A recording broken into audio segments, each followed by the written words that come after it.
Hi, we are Group 5 from SC05 and we're going to be talking about MSS1D project. Right. Okay, so first of all, we're going to talk about problem statement. So looking at problem statement, it's how does the quality of life, which is measured by safety, access to services, and exposure to pollution, how does it differ between a town in a hilly terrain and a town in a flat terrain within the region chosen by us, which is Taiwan. So talking more about our mathematical approach. So obviously in mathematical modeling, level curves and contour lines, they're used to help to visualize the topography of an area, and they by illustrating the different elevation changes from a bird's eye view. So we aim to analyze how the terrain influences our quality of life, and by examining the key factors that are going to impact the daily living conditions. So now our three main variables we've chosen are safety, which was evaluated based on risk factors that are related to natural disasters. Our second variable is access to healthcare, which is being measured by the emergency response time taken for cardiac arrest and also the relationship between population density and evacuation times. Our third variable is exposure to pollution, and that's based on the factors influencing air and light pollution. So the assumptions we've taken into account over here are that a town is defined as a collective settlement which has at least 50 people. Second assumption was that a hilly terrain is assumed to be habitable, so it's not excessively steep. And a hilly terrain is also classified as any land between 0 meters and 3000 meters above sea level. Last assumption was that a flat terrain is defined as a region with an elevation change of less than 2 meters per kilometer or 10 feet per mile. Yeah. Thank you. Moving on. Okay, now we move on to our first variable, which will be the safety from natural disasters. So due to Taiwan's geographical location, it is frequently prone to heavy monsoon rains as well as being hit by typhoons.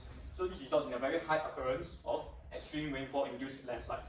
So before we can examine how elevation scales, how the frequency of landslides scales with elevation, we must first determine a relationship between the rainfall experience as well as the elevation of the land. So we have studied the Laonong, Lanao, and Nanxi river watersheds, and these are the elevation maps as well as the rainfall maps. So as you can see, areas that have a lower land elevation experience a higher amount of rainfall, and this is common amongst all three watersheds. Moving on, before that, so we can conclude that the rainfall experienced by a region is inversely proportional to its elevation. Moving on, we can now see how the different landslides, the frequency of landslides changes with elevation. So landslides can be categorized into three categories. You've got downslope, midslope, and upslope landslides. So by studying the data, right, we have come up with a table. As you can see, the Laonong River watershed with a greater percentage of lowland regions has a higher occurrence of downslope landslides. So from this data, we are able to conclude that the risk of landslides is inversely proportional to elevation. At the end of the day, this will be our quality of life variable, which will be safety from natural disasters. Given the adverse effects of landslides, as well as the frequency of occurrence of it happening in Taiwan, we have decided to make it inversely proportional to the cube of height, which is elevation. Moving on will be variable 2. Okay, so for our second variable, it will be the accessibility to healthcare. So looking at the leftmost diagram, you'll see that essentially the elevation is shown here with the blue region being 0 and then the red region being 3,900 meters in height. You can see that the population density is as such, when there's a bigger cluster, there's a greater population density, and hence the plus signs are the different medical facilities available. Then using this, we relate it to the map over here, where this shows the evacuation time from said location to the nearest medical facility, with the dark green region being from 13 to 26 minutes, lighter green being 27 to 30, yellow being 31 to 48.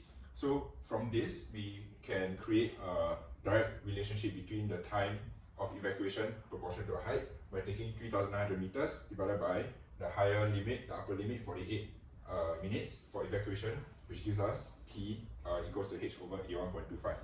Okay. So in relation to this, a separate study from PubMed gave us insights towards the survival rate in relation to evacuation times, saying that the first 4 minutes, if we get the casualty to the medical facility within the first 4 minutes, the survival rate is guaranteed at 100%. From 5 to 10 minutes, it actually dips at 5.2% per minute, and from 11 to 15 minutes, it dips from 1.9% per minute.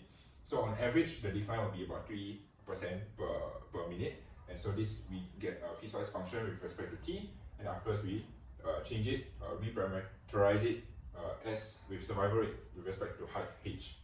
And this analysis further tells us that a hilly region suffered from poorer healthcare access, leading to lower survival rates and an overall decline in quality of life.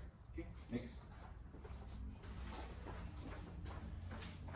Thank you, Randy. Now I'll be discussing the relationship between pollution exposure and quality of life, focusing on two key factors, air pollution and light pollution. Specifically, we'll explore how these factors vary with altitude and their subsequent impact on human well-being. For air pollution and its impact on quality of life, based on secondary research, we found that air quality index increases with altitude.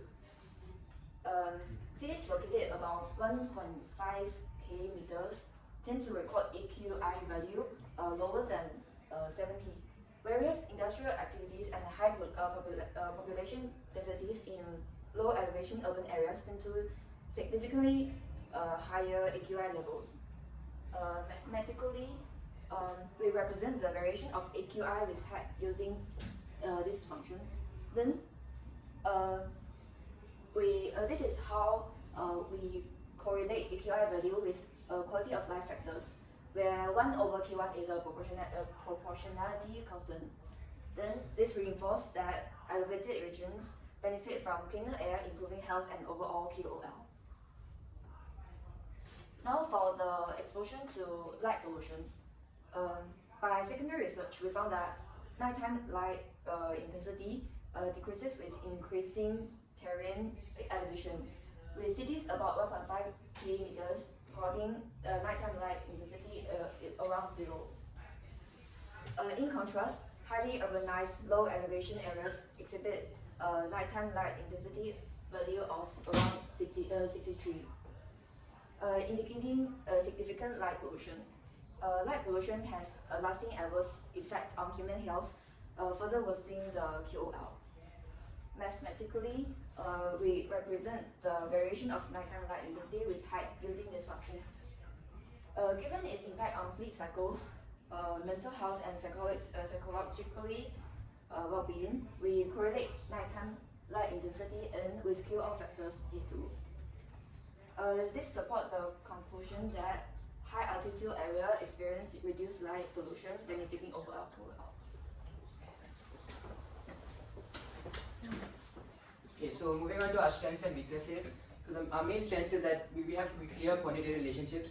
So basically our model is able to effectively correlate the different factors, quality of life factors, with measurable variables. And because of our use of proportionality constants, it allows for more flexible interpretation of how the different factors are going to affect our quality of life.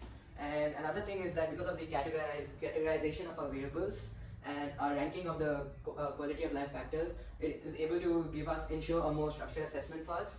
And now moving on to our weaknesses, there's a potential like over-reliance on generalized constants. So basically, because the proportionality constant were not derived from any specific regression models, however, they're still assumed to exist, but because of that, it's a weakness. And another thing is that obviously there are also other ecological impacts that are relevant to the model, such as water quality and biodiversity loss, but they were not taken into account over here. Yeah, thank you. Okay, so wrapping up, we will sum all the different factors x1, y1, z1, z2 together to get our quality of life equation. And the variables are as such, with QH being the quality of life index, SH being the cardiac arrest survival rate with respect to H, height, A being air pollution index with respect to height, N being the light pollution index with respect to height, K1, K2 being the proportionality constants. We further differentiate these to get del Q with respect to H, which tells us how the quality of life changes with respect to height. And from this and the graph, we conclude that since safety and healthcare factors far outweigh the pollution factors, del Q with respect to H is negative for 0 to 3,000 meters, excluding 2,590 to 2,627 meters, where we consider this short range, which lasts about 1% of the total domain, to be an anomaly, hence we exclude it. This confirms that in general, with elevation increase, quality of life generally decreases. Hence, towns inhabiting a hilly terrain experiences a lower quality of life as compared to towns that are on flat terrain. Thank you.